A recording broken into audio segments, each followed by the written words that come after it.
सुखदेव जी ने कहा, हे परीक्षित, अब मैं आपको रघुवंशियों की कथा सुना रहा हूँ। रघुवंशियों में हुए नाभाग के हुए राजा अम्बरीश। राजा अम्बरीश एकादशी का व्रत करते थे।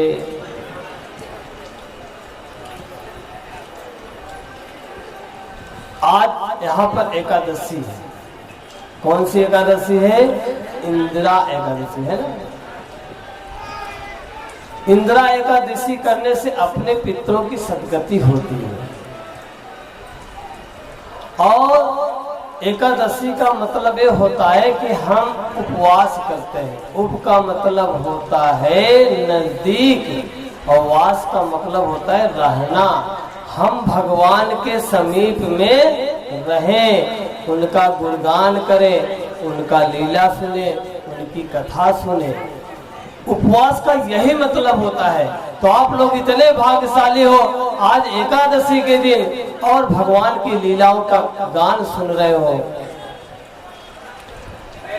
अम्बरीश एकादशी करते थे और एक दिन दुर्वासा ऋषि अपने शिष्यों के साथ वहां पर आए और उस दिन पारण किया जाता था। तो अम्बरीश ने विचार किया, क्यों न हम महाराज को खिला दे, भोजन करा दे, उसके बाद हम पारण करें।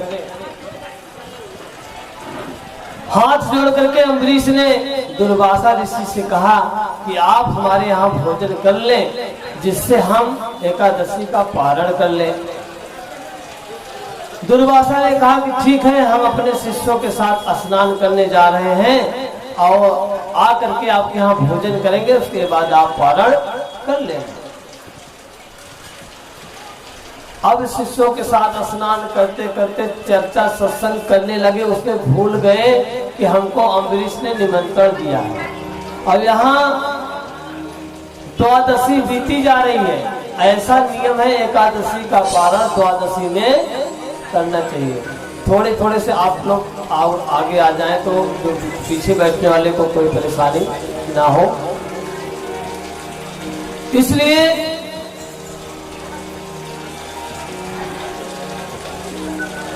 दुर्वासा ऋषि भूल गए।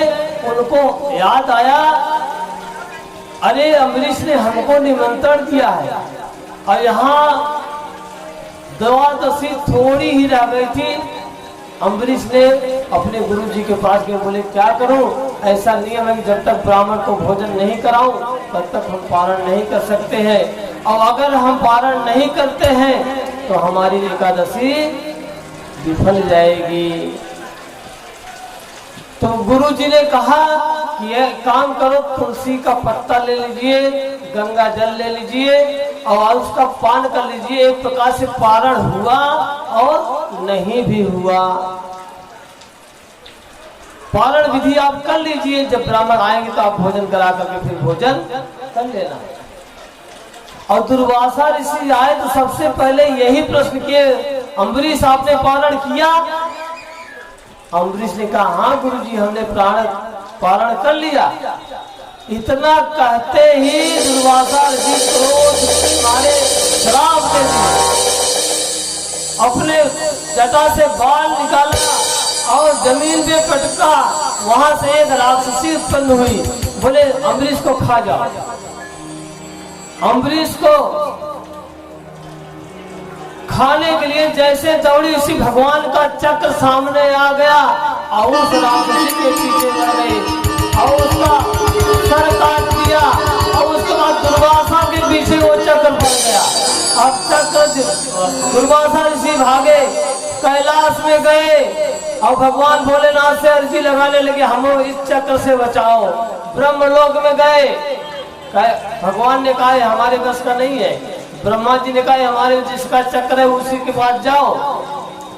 वैकुंठ लोक में दुर्वासा ऋषि भागते भागते गए और भगवान नारायण से दुर्वासा ऋषि प्रार्थना करने लगे कि इससे हमारी रक्षा करो, चक्र तो मेरे पीछे पड़ गया है। भगवान नारायण ने कहा यह बिना हमारे संकेत किए हुए ही चला गया। हम जब संकेत करते हैं तब चक्र जाता है, लेकिन जब भक्त के ऊपर कोई संकट पड़ता है तो हमारा संकेत का इंतजार चक्र नहीं करता है। अगर आपकी अपने जीवन की रक्षा चाहते हो तो वही अम्बरीश जी के पास जाइए। अब अम्बरीश जी के पास गए, दुर्वासा ऋषि हाथ जोड़े। अम्बरीश जी ने कहा हमारे ऊपर पाप मत चढ़ाइए महाराज, और चक्र से प्रार्थना किया। राजा अम्बरीश ने चक्र अपने वैकुंठ में भगवान के पास गया और वहां पर दुर्वासा ऋषि की जान की रक्षा हुई। तो एकादशी से राजा अम्बरीश के यहाँ मंधाता हुए, मंधाता की हुआ त्रिशंकु, त्रिशंकु के हुए राजा हरिश्चंद्र जो सत्य के नाम से आज भी जाने जाते हैं। और हरिश्चंद्र के राजा सगर हुए जिनके 60,000 पुत्र हुए। रोज कुआं खोदते थे और जल निकलता था, उससे अपने पिताजी को स्नान कराते थे। कपिल भगवान के श्राप से राख बन गए और उनके यहाँ अंशुमान हुए। और आकाशवाणी के जरिए पता चला गंगा जी अगर जमीन में आए तो आपके पितरों को जो है पितरों की सदगति हो जाए। तो अंशुमान ने तपस्या किया, गंगा जी नहीं आई। दिलीप जी तपस्या किए, गंगा जी नहीं आई। उसके बाद भागीरथी तीन पुष्ट जो है तपस्या किया, तब कहीं जाकर के गंगा जी अपने से धरातल पर आई। तो अगर गंगा जी यहाँ पर आई है तो ये सब रघुवंशियों की देन है, जो आज हम जाकर के अपने पाप संताप सब दूर करते हैं, गंगा जी में डुबकी लगाते हैं और अपने पापों को धो देते हैं। भागीरथी गंगा की उत्पत्ति किए, गंगा जी उनके साथ आई और 60,000 पुत्रों का उद्धार हुआ। सगर के जो 60,000 पुत्र थे गंगा जी के जरिए उद्धार हुआ। और गंगा जी ने भागीरथी से कहा अगर मैं आऊंगा तो हमारे वेग को कौन थामेगा। भागीरथी भगवान शिव की प्रार्थना की। शिव जी ने कहा आने दो ना गंगा को। अब गंगा अपनी जटा खोल दी, उसे में जाकर के गंगा जी समा गए। उनका पता इतना बड़ा जटा था, गंगा जी को पता ही नहीं चला। फिर भागीरथी जी तपस्या करने लगे, महाराज कम से कम जिसके लिए मैं तपस्या किया गंगा जी को तो प्रकट करो। अपनी एक जटा का भाग निकाला तो वहां से गंगा जी का प्रादुर्भाव हुआ और 60,000 राजा सगर के पुत्रों का उद्धार किया, अपने पुत्रों का कल्याण किए राजा भगीरथी। भगीरथी के हुए खंडवांग, खंडवांग के हुए इच्छांकु और इच्छांकु के हुए राजा रघु और रघु के हुए अज, अज के हुए राजा दशरथ। गोस्वामी जी ने कहा रघुवंशियों में जितने राजा थे सबका मात्र एक संकल्प था, इसलिए वो इतने प्रसिद्ध हुए। संकल्प क्या था? रघुकुल रीति सदा चली आई, प्राण जाई पर बचन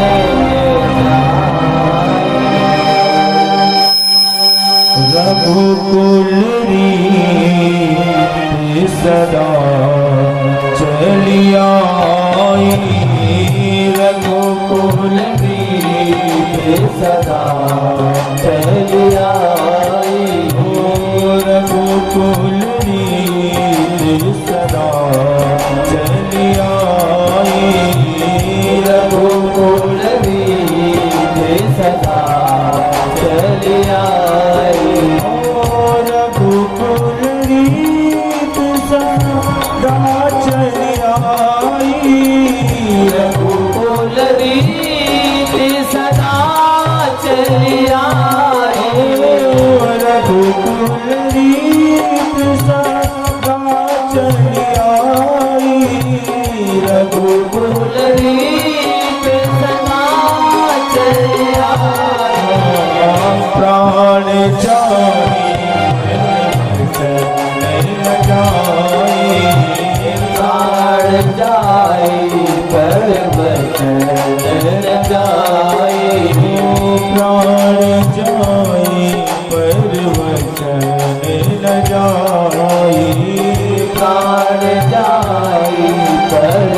चरण जाई। भगवान के आने के पहले ना रावण कुंभकर्ण का जन्म हो गया था। और ऐसा बोला जाता है, राक्षस किसे कहते हैं? राक्षस किसे कहते हैं? राक्षस उनके ऐसा कोई नहीं सींग रहे वो सब वही राक्षस निकले। हमारे आपके जैसे ही सब लोग रहते थे, लेकिन स्वभाव से हम लोग राक्षस हो जाते थे। तुलसीदास जी ने बड़े भाव से कहा है, क्या कहा है? माँ नहीं मातु पिता नहीं देवा, माँ नहीं मातु पिता नहीं देवा, साधु संग भगवा वही सेवा, साधु संग भगवा वही सेवा। जो अपने माता पिता गुरु भगवान की बात को न माने, साधु संतों से बोले हमारी सेवा करो, हमारे जो है अनेक प्रकार का सत्कार करो, ऐसे लोग जिनके यह आचरण भगवान, जिनके यह आचरण भवानी, जिनके यह आचरण भगवान, जिनके यह आचरण भवानी। आते जान वो निश्चर सब प्राणी, होते जाने हो निश्चर सब प्राणी। जिनके यह आचरण भवानी, जाने वो निश्चर सब प्राणी। जिनके ये आचरण भवानी, जाने हो सब जग प्राणी। ऐसे आचरण जिनके हो और राक्षस के समान ही माने जाते, माता पिता की बात ना माने, गुरु की सेवा ना करे और साधु संतों का बार बार जो है उनका सम्मान ना करे, ऐसे लोग जो है निश्चर के समान ही, राक्षस के समान होते हैं। और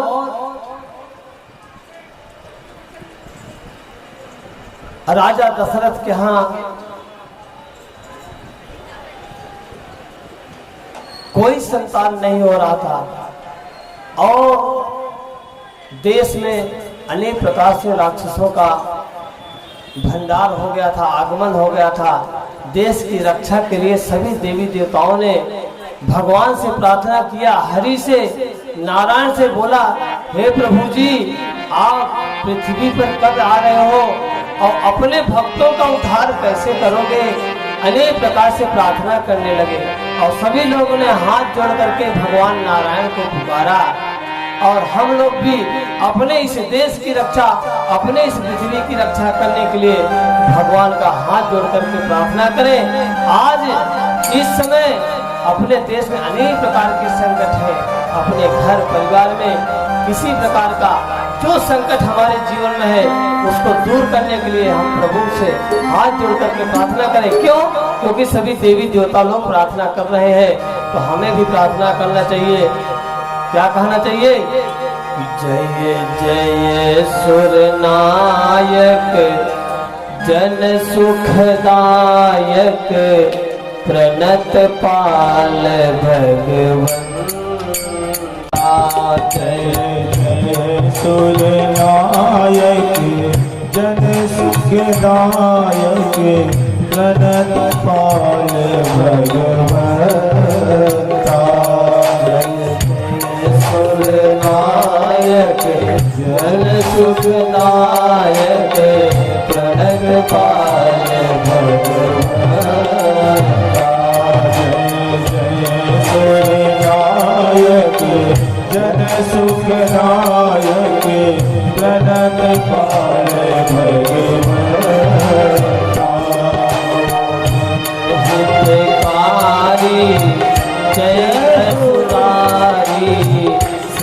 सुता गंगा हो पानी जय असुरारी सिंधु सुता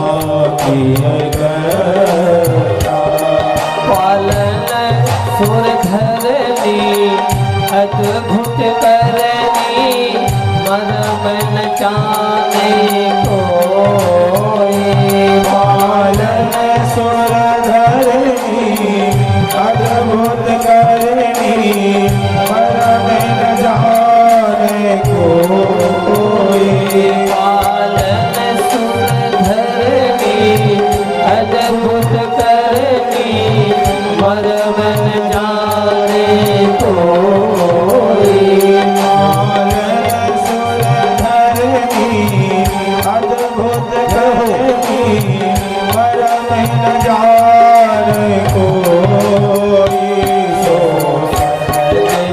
पाला दीन दयाला करहु अनुग्रह सोई सो सहज कृपाला दीन दयाला करहु अनुग्रह सोई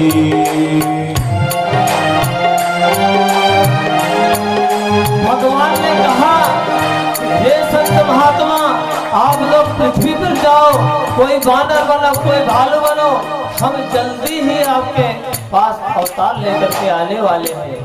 इधर क्या हुआ, राजा दशरथ क्यों यहाँ कोई संतान नहीं हुआ, काफी समय हो गया।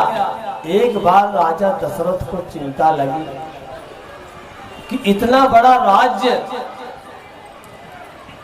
हमारे बाद कौन देखने वाला है। अब ये चिंता हुई कब, गोस्वामी तुलसीदास जी बड़े भाव से लिखा कि एक बार भूपति मन माही भई गलानी मोरे सुख नाही। एक बार उनको चिंता हुई। चिंता कब हुई, राजा इंद्र राजा दशरथ दोनों को बड़ी मित्रता थी। आपस में कोई विचार विमर्श करना हो तो इंद्र राजा दशरथ को इंद्रासन में बुलाता था, उनसे विचार विमर्श करता था, फिर अनेक प्रकार के कार्य को करता था। एक बार राजा दशरथ जी इंद्रासन में गए, इंद्र के दरबार में अच्छा स्वागत हुआ, सत्कार हुआ, वाद विवाद हुआ। उसके बाद राजा दशरथ इंद्रासन से बाहर निकले ही थे कि रास्ते में नारद जी मिल गए। बोले अरे राजा जी आप कहाँ से आ रहे हो, कहाँ से आ रहे हो? बोले मैं अपने मित्र के यहाँ से आ रहा हूँ, बड़ा आदर बड़ा सम्मान हमको मिला। नारद जी ने कहा कितना सम्मान मिला, कितना आदर, अब अगर आपको देखना है तो मेरे साथ एक बार फिर चलो, इंद्र दरबार में जाकर के देखो आपका कितना मान सम्मान हो रहा है। नारद जी का इस प्रकार से राजा दशरथ ने कहा कि क्या बात कर रहे हो नारद जी? बोले हाँ आप जाकर के देखो तो सही। राजा दशरथ लौटे और वहां पर देखे जहां पर राजा दशरथ बैठे थे ना, उस सिंहासन के नीचे की मिट्टी निकाल करके गंगा जी में डाला जा रहा था और गंगा जी से मिट्टी ला करके सिंहासन की जगह रखा जा रहा था। राजा दशरथ जी देखे आश्चर्य में हो गए, बोले इंद्र क्या कर रहे हो आप? बोले मित्र आप क्षमा करना, आप यहाँ कोई संतान नहीं है ना, इसलिए यहाँ कोई राजा और आकर के बैठेगा तो भी निसंतान हो जाएगा, इसलिए यहाँ की मिट्टी निकाल करके गंगा की मिट्टी यहाँ ला रहे। राजा दशरथ को बड़ा पश्चाताप हुआ। तब गोस्वामी तुलसीदास जी ने कहा कि एक बार भूपति मन माही, एक बार भूपति मन माही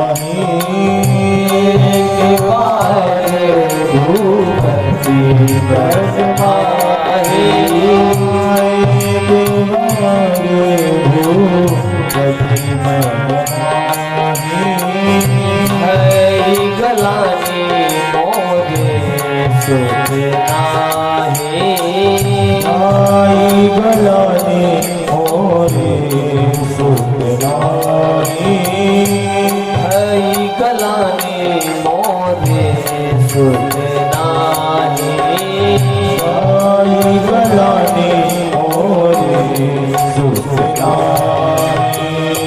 चक्रवर्ती सम्राट को दुख हुआ, बड़ी चिंता हुई। अब क्या हम करें?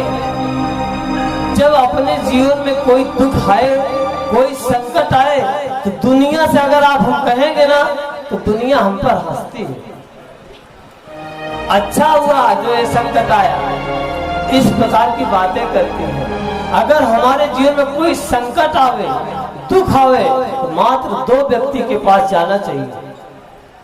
एक तो भगवंत, दूसरा कोई संत हो, उसके पास जाना चाहिए।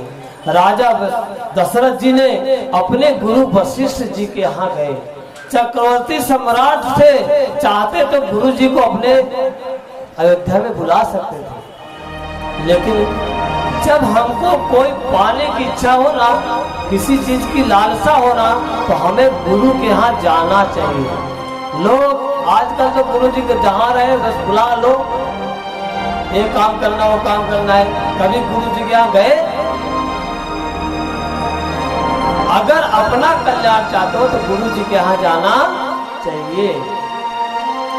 राजा दशरथ चक्रवर्ती सम्राट 4 मंत्री भेज देते, गुरु जी आ जाते, लेकिन नहीं।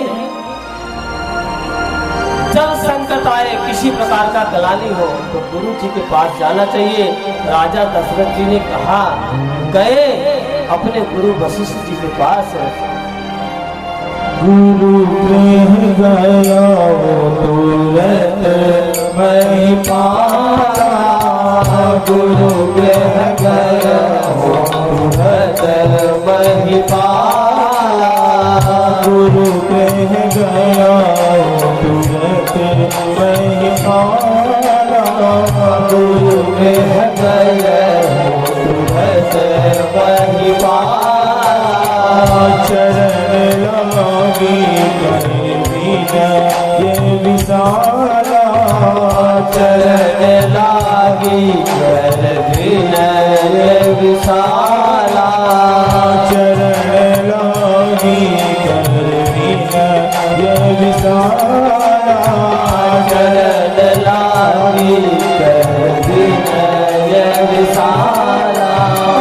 निज दुख सुख समुरारी सुनावा, कहीं वशिष्ठ बहु विधि समझावा। निज दुख सुख सब तुरहि सुनावा, कहीं वशिष्ठ बहु विधि समझावा।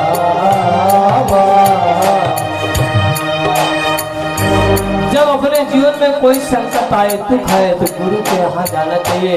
राजा दशरथ जी गुरु वशिष्ठ जी के यहाँ गए और उनके चरणों को प्रणाम किए, और सबसे पहले राजा ने अपने दुख को सुनाया। लोग गुरु जी के पास जाते हैं, अरे गुरु जी आपकी ऐसी कृपा, हाँ हमारे घर में 4 गाड़ी, बंगले, 4 बिजनेस इतने हैं, अनेक प्रकार के, किसी प्रकार का सब आपकी कृपा से सब कुछ है, लेकिन एक दुख है। पहले अपना सुख ही सुना देते हैं, लेकिन अगर महंत के पास, संत के, पहले राजा दशरथ ने अपने दुख को सुनाया। दुख क्या? हमारे घर में 3 रानियां हैं, अब आज तक कोई संतान नहीं हुआ, सबसे बड़ा दुख है।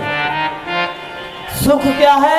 आप जैसे हमारे जब गुरु जी हैं, तो हमें चिंता करने की कोई जरूरत नहीं है।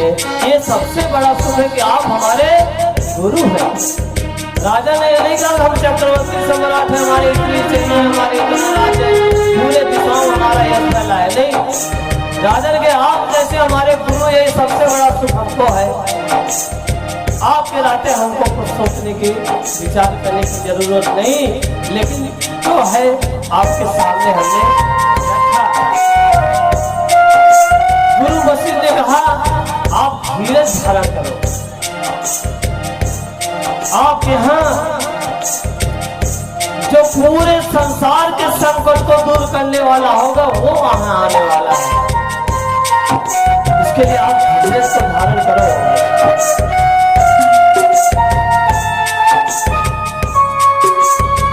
लेकिन उसके लिए आपको यज्ञ करना पड़ेगा, और वो यज्ञ हम नहीं करा सकते हैं। वो यज्ञ जो स्वपाकी हो वही ऋषि करा सकता है। जो अपने हाथ का भोजन किसी के यहाँ, दूसरे का भोजन न किया हो, वो आकर के अगर यज्ञ कराता है तो आप यहाँ ऐसे संतान होंगे जो त्रिभुवन को कल्याण करें। वशिष्ठ जी ने बताया एक ऋषि है जिसका नाम है श्रृंगी ऋषि। राजा दशरथ जी ने कहा कि गुरु जी ये लो तिजोरी की चाबी, आपको जिसको बुलाना है, जो यज्ञ करवाना है वो करवाइए।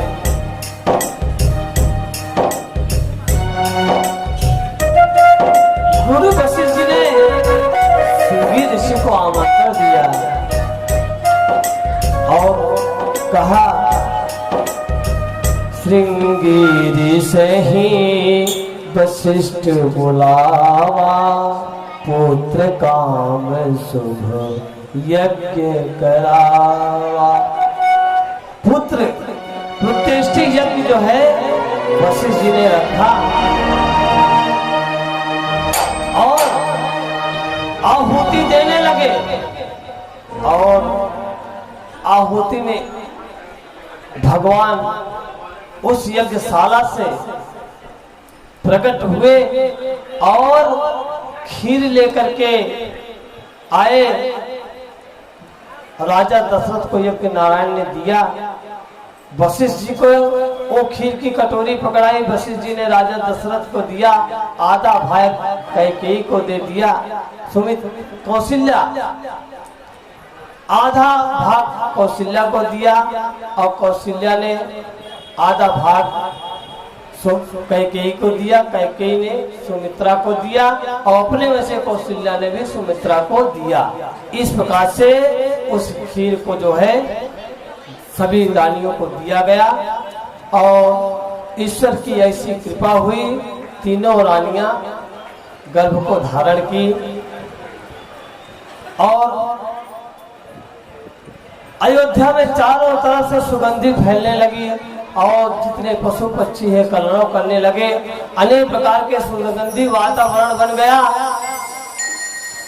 और वो समय आया, चैत्र का महीना आया, और उस समय देखो ज्यादा काम रहते नहीं, सभी लोग काम, किसान खेत में काम करके आराम करने का समय रहता है। और बड़ा सुगंधित वातावरण बना। दोपहर का समय आया और नवमी की तिथि आई, और चैत्र का महीना अभिजीत मुहूर्त में भगवान प्रकट हुए। और सभी संत महात्मा कहने लगे नवमी तिथि मधुमास पुनीतारा के लिए, नवमी तिथि मधुमास पुनीतारा के लिए, नवमी तिथि मधुमास पुनीता मेरे नाम के लिए, नवमी तिथि मधुमास पुनीता मेरे नाम के लिए। शुक्ल पक्ष अभिजित हरि प्रीता हो, शुक्ल पक्ष अभिजित हरि प्रीता राम के लिए, नवमी तिथि मधुमास पुनीता राम के लिए।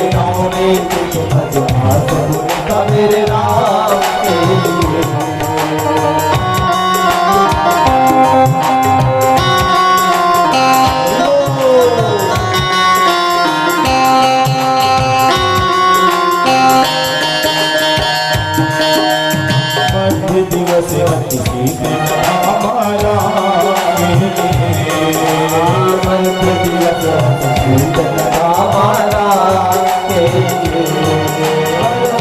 दिवस अति शीतल हमारा के लिए पावन काल लो के लिए पावन काल लो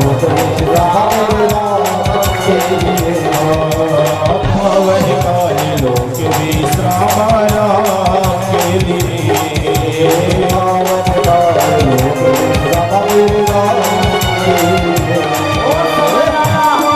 चैत्र का महीना मध्य समय में भगवान चतुर्भुज नारायण अपना रूप धारण करके कौशल्या के महल में प्रकट हुए और कौशल्या सभी देवी देवता प्रार्थना करने लगे। कौशल्या ने हाथ जोड़ के प्रार्थना किया।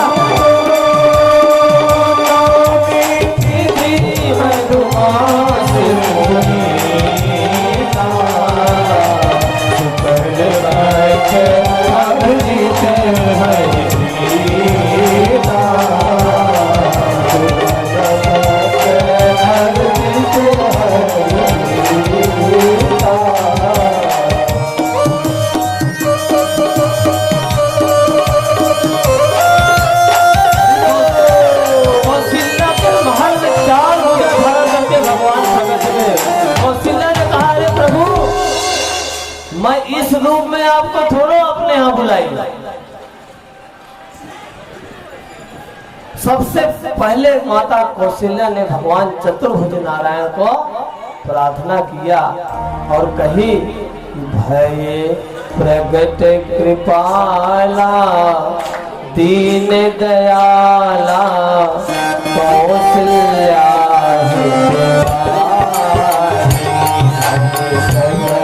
कृपाला दीन दयाला कौशल्या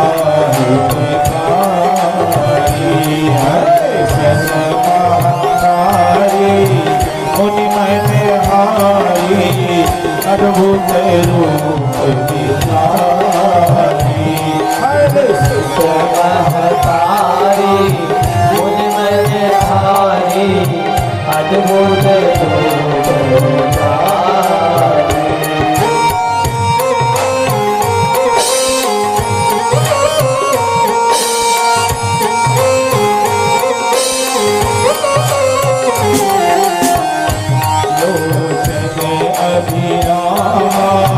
तन घनो श्यामा निज आयुध गुण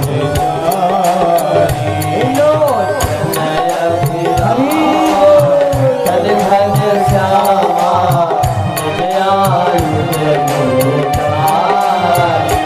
भूषण माला नयन विशाला शोभा से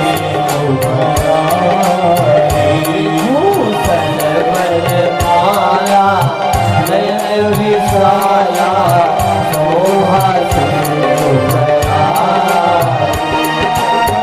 कर जोड़ी अस्तुत तोरी के विध करो अनंता ज्ञानातीत माना वेद पुराण भनंता सुख सागर सर्वगुण आदर जय गावे सुख सरलता सागर सर्वगुण आदर जय गावे सुख सरलता। हित लागी जन अनुरागी भयो प्रगट श्री जन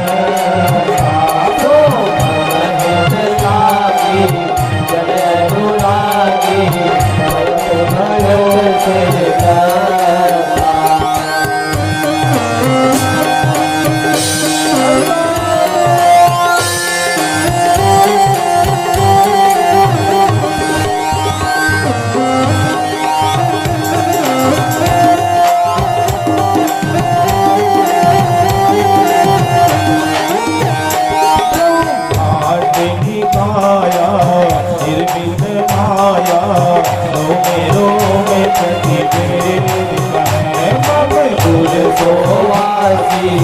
या उपहासी सुरत धीर तक फिर ज्ञाना प्रभु मुस्काना चरित बहुत विधि कीन चले कही कथा सुहाई बात बुझाई जिस प्रकार सुख प्रेम है माता तुम बोली सो मत बोली कजहु पाते हैं भूपाली जय सुख लीला अति बल सीला यह सुख मर में अधूर वज्र सुजा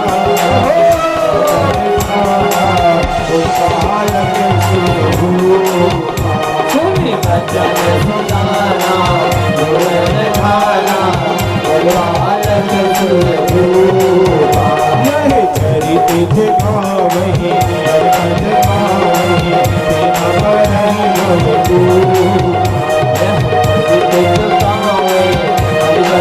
मोहि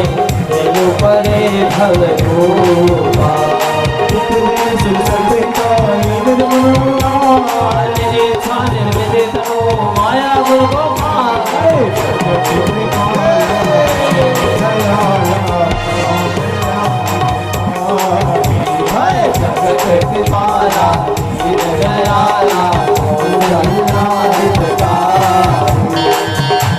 इस प्रकार से कौशल्या ने कहा अरे मैं आपको इस रूप में थोड़ा आपको बुलाई आप बालक बन जाओ।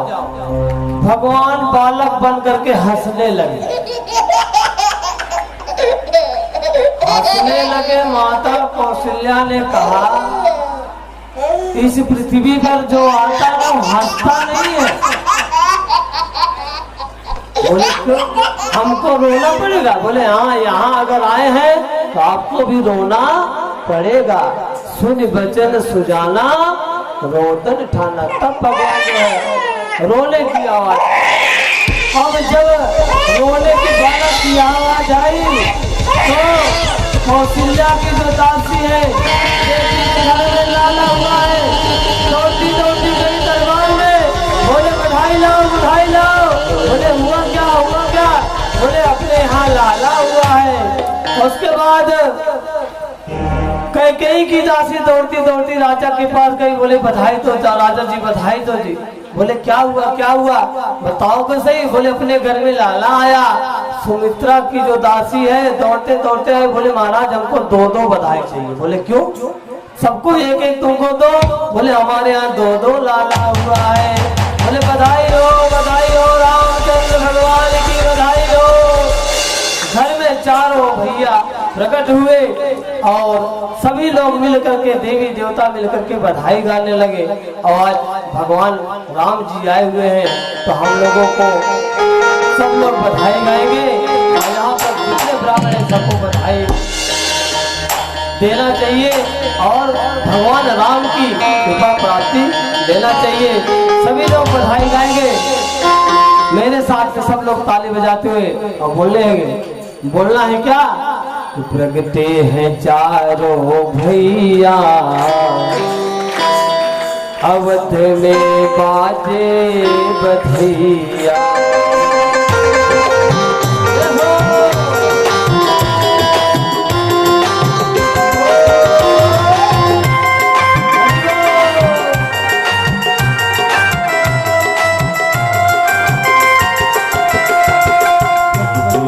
चारों भैया चारों भैया अवधपुर बाजे बधैया। चारों भैया अवधपुर बाजे बधैया। बधई और बाज सहदैया। बाजे बधैया और बाज सहदैया। चारों भैया अवधपुर बाजे बधैया। चारों भैया अवधपुर बाजे बधैया।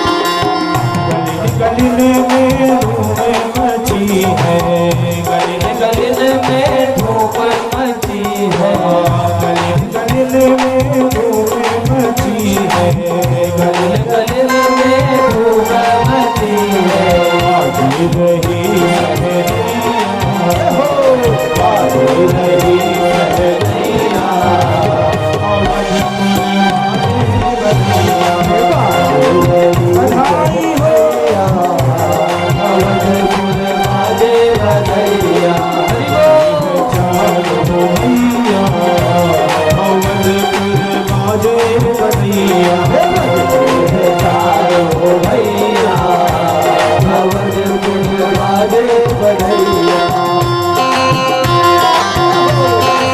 भगवान की बधाई सभी को।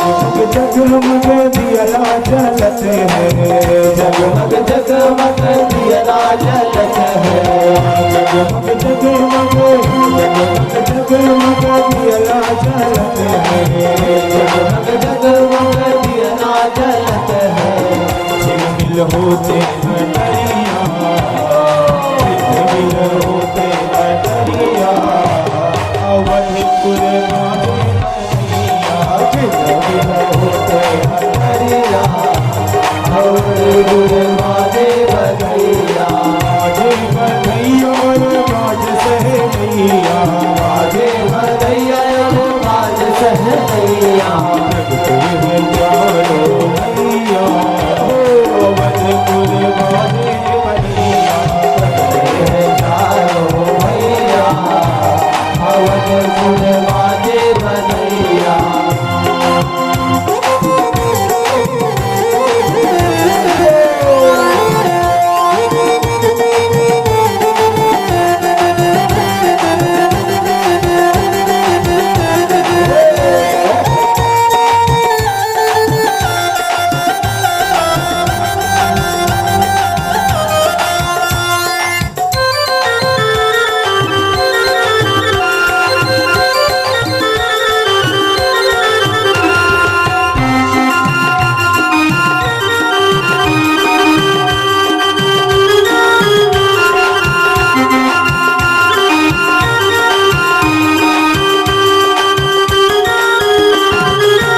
हर घर सखिया कल से सजावे हर घर सखिया कलर सजावे हर घर सखिया कल से सजावे हर घर सखिया कलर सजावे लाला के लेते बलैया लाला के लेते बलैया अवधपुर माजे बधैया लाला के लेते बलैया अवधपुर माजे बधैया माजे बधैया माज सहनैया माजे बधैया माज सहनैया चारो भैया अवधपुर माजे बधैया मेरे चारो भैया अवधपुर माजे बधैया।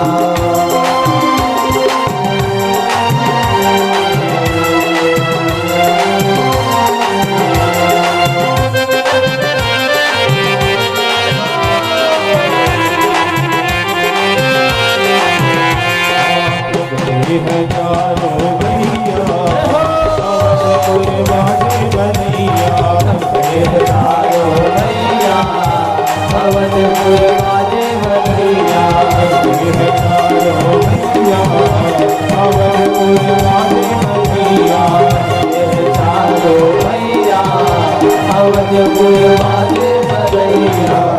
बोले राजा रामचंद्र भगवान की जय। सभी दासियों को राजा दशरथ खूब निछावर किए और इतने आनंद में आए। गोस्वामी जी ने कहा कि दशरथ पुत्र जन्म सुन काना मानो ब्रह्मानंद समाना। एक आनंद होता है, उसके बाद परमानंद होता है, उसके ऊपर ब्रह्मानंद होता है। इस प्रकार से बड़े आनंदित हुए। फिर गुरु जी को बुला करके नामकरण किए और गुरु जी ने कहा कि ये 4 संतानें जो हैं ये पूरे संसार के कल्याण के लिए आई हैं। सो सुख धाम राम असनामा, अखिल लोक दायक विश्रामा। जो पूरे संसार का रक्षा करने के लिए आए उनका नाम है राम। और विश्व भरण पोषण कर तोई, ताकर नाम भरत यश हो। जो पूरे संसार का पालन पोषण करता है, रक्षा करता है, ऐसे में उनका नाम भरत होगा। जाके सुमिरन तेज पुनासा, नाम शत्रुधन वेद प्रकाशा। जिसके नाम से शत्रु भय के मारे भाग जाए, एक तीसरे बालक का नाम शत्रुधन होगा। और चौथे बालक के लिए गोस्वामी तुलसीदास जी चौपाई नहीं बल्कि दोहा लाना पड़ा कि लक्षण धाम राम प्रिया, सकल जगत आधार। गुरु वशिष्ठ कहला था, लक्ष्मण नाम जो पूरे संसार को धारण करने वाले, पूरे पृथ्वी को भार को संभालने वाले, ऐसे और उदार में सबसे उत्तम लक्ष्मण इनका नाम रहेगा। इस प्रकार से चारों भाई बड़े हुए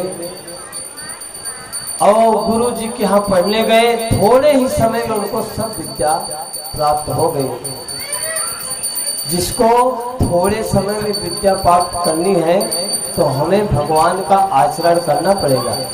छोटे छोटे राम लक्ष्मण भरत शत्रुघ्न थे ना, तो क्या करते थे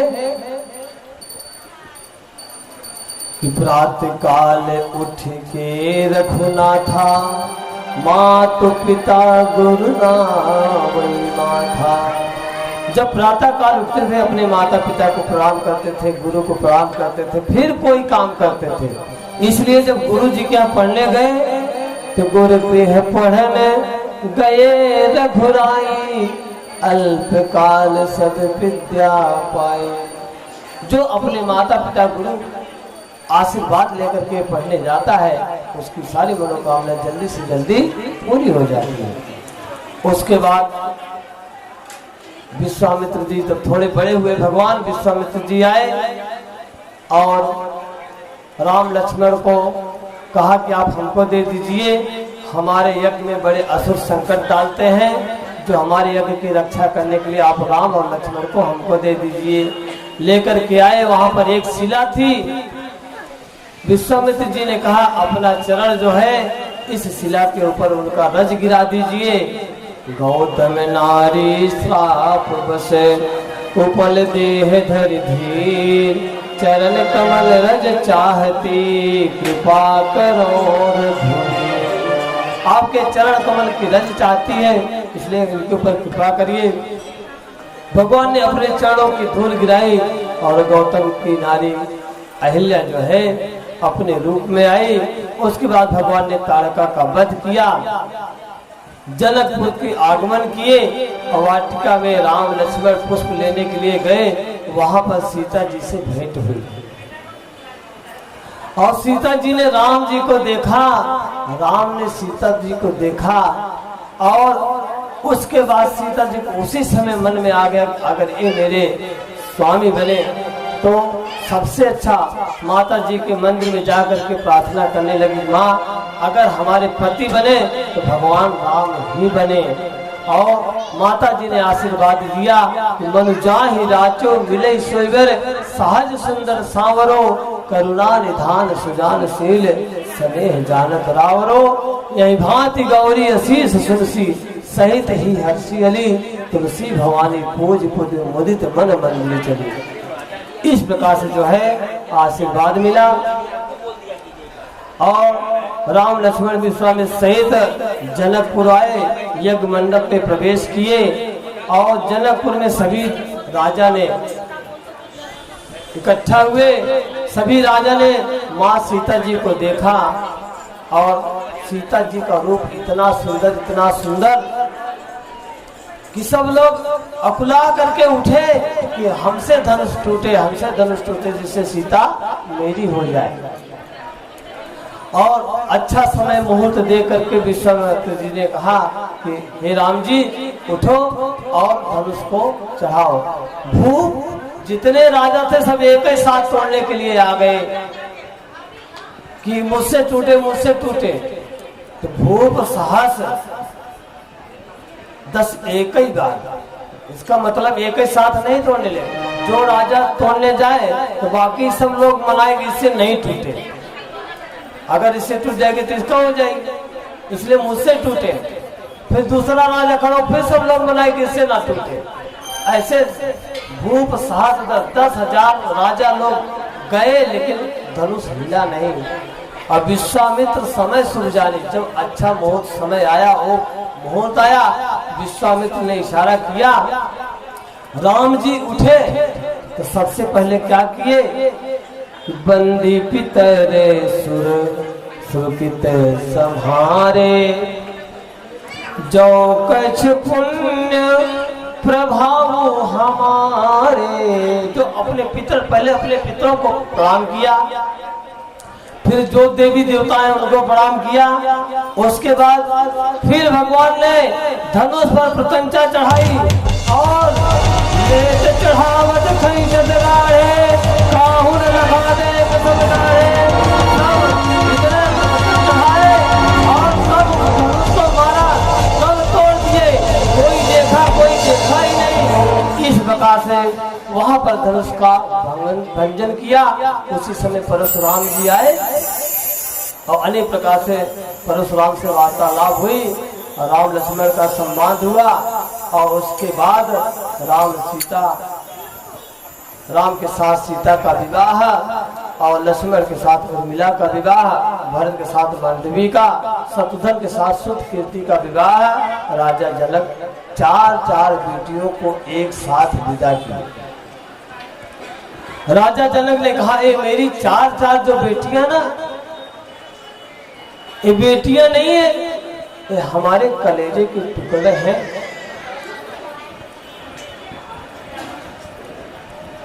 हे राजा दशरथ, अगर किसी प्रकार की कोई गलती हो जाए ना इन बच्चियों से तो आप क्षमा कर दो।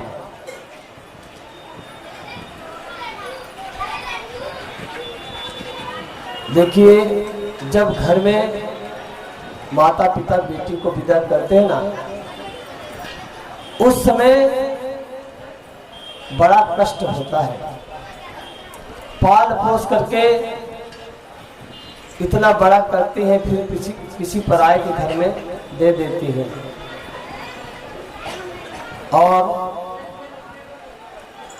राजा जनक ने कहा कि ये मेरी जो है सुकुमारी, किसी प्रकार का कोई त्रुटि हो जाए इन बच्चियों से तो आप इसे क्षमा करना। देखिए, माताएं होती ना, कोई दुख रहता ना तो अपने दुख को रो करके शांत कर लेती है, लेकिन पिता एक ऐसा होता है, ना समाज में रो सकता है, ना अपने दुख को किसी से कह सकता है। और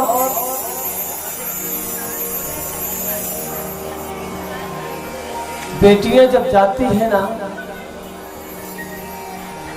तो अपने मायके से कोई ऐसा कामना नहीं रखती कि हमको ये मिल जाए, हमको मिल जाए।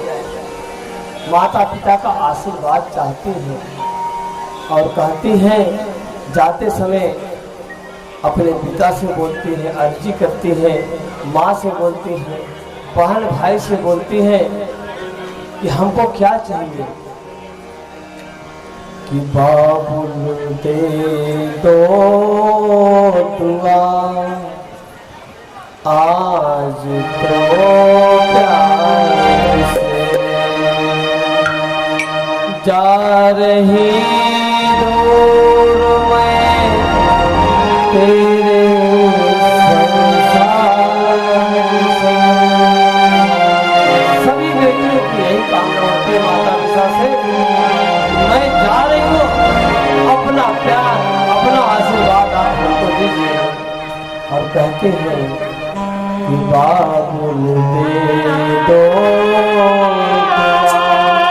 आज तो प्यार से, बाबुल दे दो दुआ आज तो प्यार से, बाबुल दो दुआ आज तो प्यार से, बाबुल दे दो विदा आज तो प्यार से, बाबुल दो विदा आज तो प्यार से।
प्यार से बोल दो अब तो जिद छोड़ दो, प्यार से बोल दो अब तो जिद छोड़ दो, तार टूटे सभी आज तो छोड़ दो, तार टूटे सभी आज तो तोड़ दो।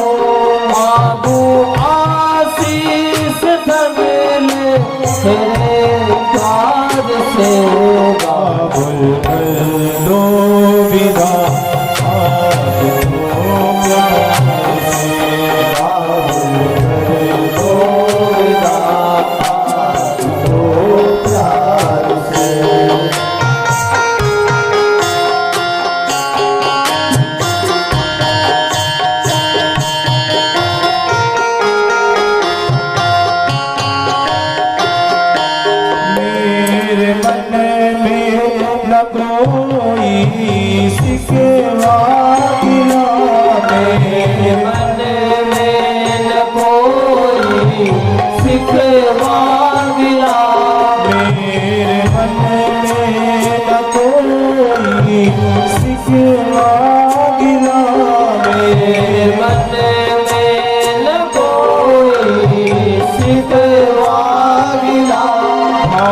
न बिखराओ तुम गहना सूरज मोती न बिखराओ तुम। जाके साजन घर सारे सुख पाओ तुम जाके साजन के घर सारे सुख पाओ तुम। शुभ सुहागन रहो गाओ मुस्काओ तुम शुभ सुहागन रहो गाओ मुस्काओ तुम। जब से लहराए गंगा लहराओ तुम सारे खुल की बड़े व्यवहार से बाबू दो विदा आए ओ प्यार से बाबू दो विदा आए ओ प्यार से। राजा जनक चार चार बेटों का विदाई किए। राजा दशरथ ले करके अयोध्या आए और अयोध्या में चारों तरफ खुशियां मनाई जाने लगी। और यहीं पर हम राम कथा को विश्राम करते हैं क्योंकि कन्हैया जी इंतजार कर रहे हैं। कभी समय लगेगा पूरी राम कथा आपको अच्छे से सुनाएंगे। अब यहाँ पर हम भगवान राम जी को प्रणाम क्यों थोड़ी देर के लिए वन भेजें, फिर अनेक प्रकार का वन में क्या हो सब कुछ जो है एक ही श्लोक में भगवान को प्रणाम कर लेते हैं। कि यादव राम तपोवनादि गमनो है मृगा कांचनम वैदेही हरिणम जटावमरणम सुग्रीव संभाषणम बाली निग्रहरणम समुद्र तरणम लंकापुरी दाहनम पश्चात रावण कुंभकर्ण एक रामायण। बोले रामचंद्र भगवान की जय।